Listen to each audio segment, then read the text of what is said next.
चलें जी, यहाँ पे अगर हम लोग देखें तो ये बोलता है the probability that A bulb produced by A factory will fuse after 150 days of use is 0.05. That bulb will be fused after 150 days. इसकी प्रोबेबिलिटी है 0.05. Find the probability of that out of 5 such bulbs, none is fused, not more than one is fused, more than one is fused, at least one is fused. तो हम ना इसको इस तरह से लेके चलते हैं,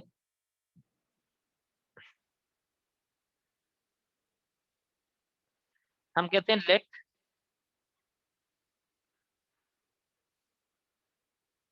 we consider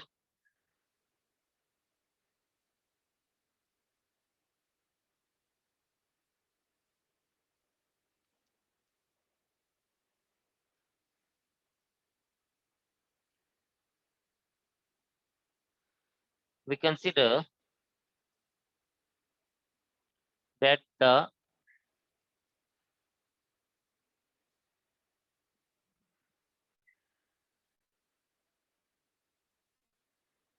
we consider the success we consider the success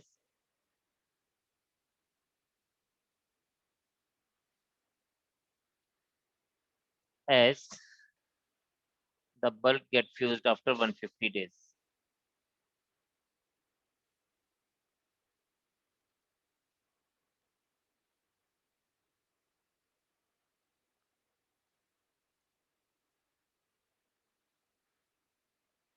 Therefore probability of success, जिसको हम P से डिनोट करते हैं, is 0.05 or we can consider it as, चलिए इसको as it is रहने दीजिए. Therefore Q is equals to 1 minus P, 1 minus 0.05 या देगा 0.95. Here नंबर ऑफ बल्ब जो है वो 5 है, तो n इज इक्वल्स टू 5. अब फर्स्ट पार्ट है if none is fused,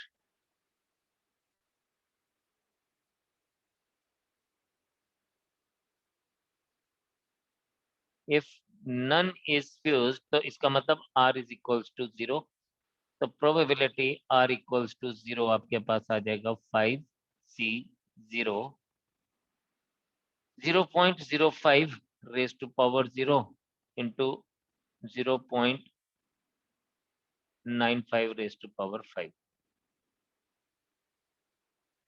So this is 0.95 raised to power 5 is the answer for this.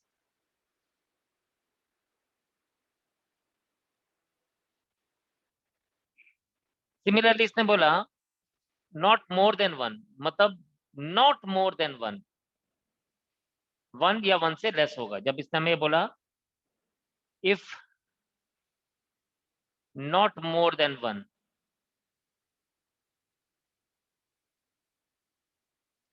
तो r को हम क्या कहेंगे, r is less than equal to 1. This implies that probability r less than equal to 1 is equals to probability r is equals to 0 plus probability r is equals to 1. ये दोनों cases लेंगे इस बार, ठीक है. तो ये बन जाएगा बेटा, जब r इक्वल्स टू 0 है, ये तो हमने ऊपर भी लिखा 5c0, ये बनेगा into 0.05 raise to power 0 into 0.95 raise to power 5 plus 5c1 0.05 raise to power 1 0.95 raise to power 4. अगर हम लोग इसको कॉमन ले लें तो we will be getting 0.95 raise to power 4 common आ जाएगा. 5c0 is 1, into 0.95 plus 5C1 होता है 5 इंटू 0.05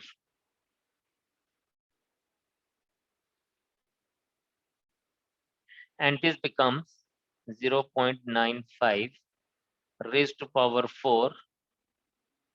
इन दोनों को अगर हम लोग ऐड कर दें तो आ जाएगा 0.95 प्लस 0.25 and this becomes बचे 0.05 raised to power 4 into 1.20. So this is for the answer number 2.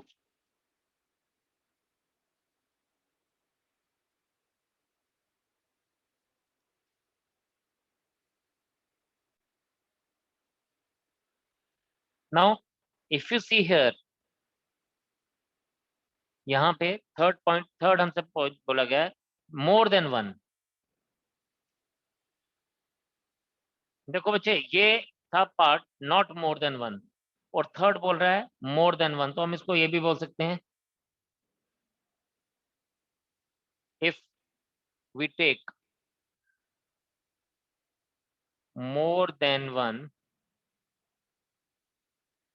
Then हम इसको ना ऐसे भी लिख सकते हैं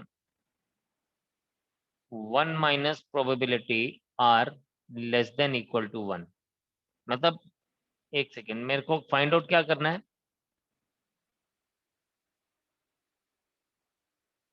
मुझे फाइंड आउट करना है प्रोबेबिलिटी आर ग्रेटर देन 1, जिसको मैं ऐसे बोल सकता हूँ 1 minus probability r less than equal to 1.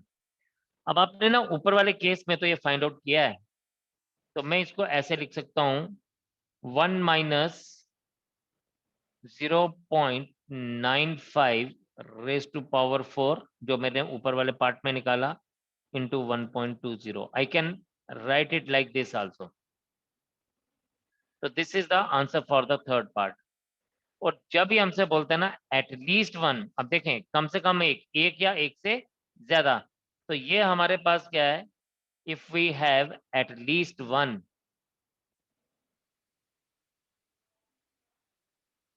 इसका मतलब ये हमसे बोल रहा है probability r greater than equal to 1, जिसको मैं लिख सकता हूँ 1 minus probability r equals to 0.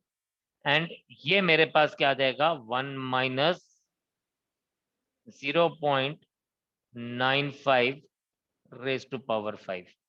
तो जो सेकंड पार्ट और थर्ड पार्ट ये आपस में एक तरह से कॉम्प्लीमेंट्री थे and first part and fourth part आपस में कॉम्प्लीमेंट्री थे. मतलब ये एक दूसरे के लिए कैसे बिहेव कर रहे हैं, happening of the event and not happening of the event के लिए तरह से बिहेव कर रहे हैं.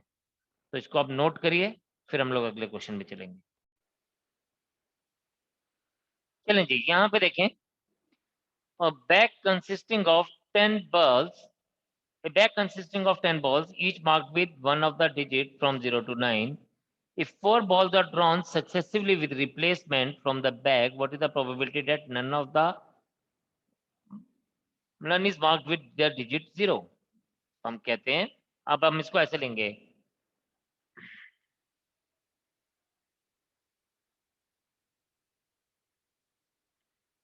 let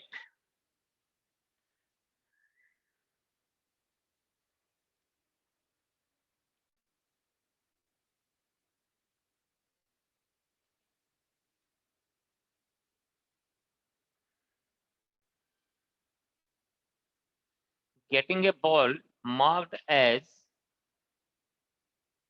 0 is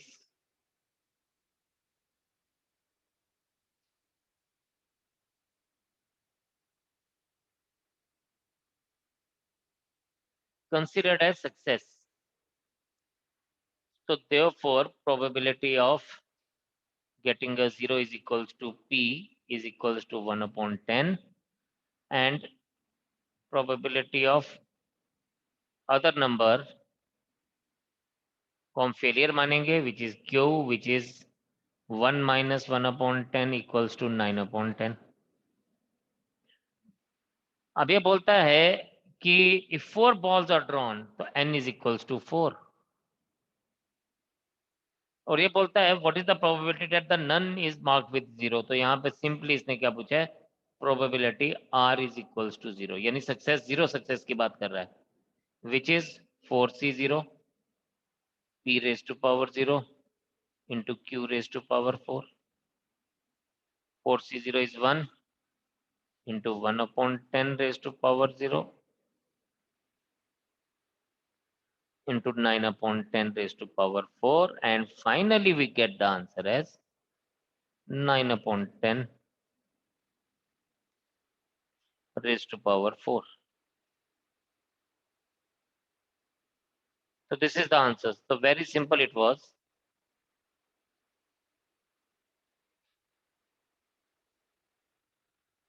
देखते हैं जी नेक्स्ट क्वेश्चन क्या है। This was very very simple.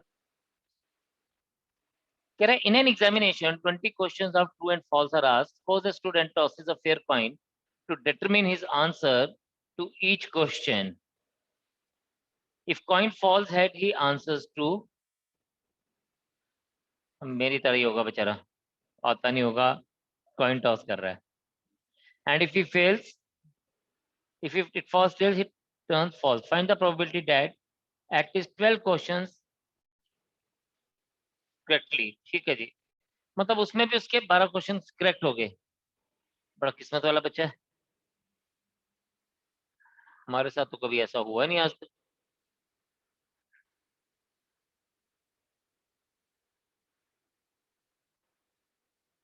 जिस दिन मैं गाड़ी लेके नहीं आता उस दिन मुझे कोई लिफ्ट भी नहीं देता।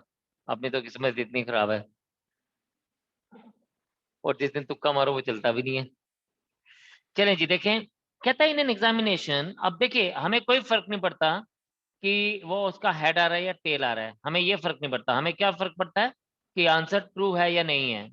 अब देखो आंसर करेक्ट होने की प्रोबेबिलिटी उतनी ही है जितना हेड या फॉल टेल आने की प्रोबेबिलिटी है। तो हम लोग यहाँ पे लिखेंगे, हम कहते हैं कि आंसर करेक्ट होना चाहिए, चाहे वो ट्रू आए चाहे वो फॉल्स आए। तो हमारे पास आंसर करेक्ट होने की प्रोबेबिलिटी सेम रहेगी जो ट्रू या फॉल्स आने की प्रोबेबिलिटी रहेगी। तो हमारे पास क्या आएगा, हम इसको लिखेंगे लेट, ये सिर्फ आपको कंफ्यूज करने के लिए बोला हुआ है, तो हम लोगों को लिए लिखा जाएगा let getting a correct answer is considered as success.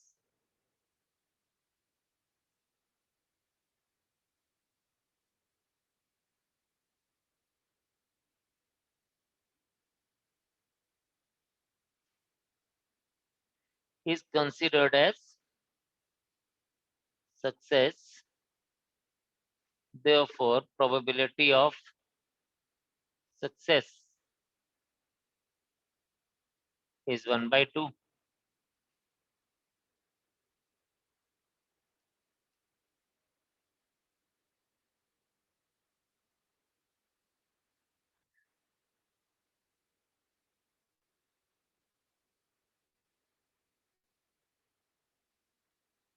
is also 1/2।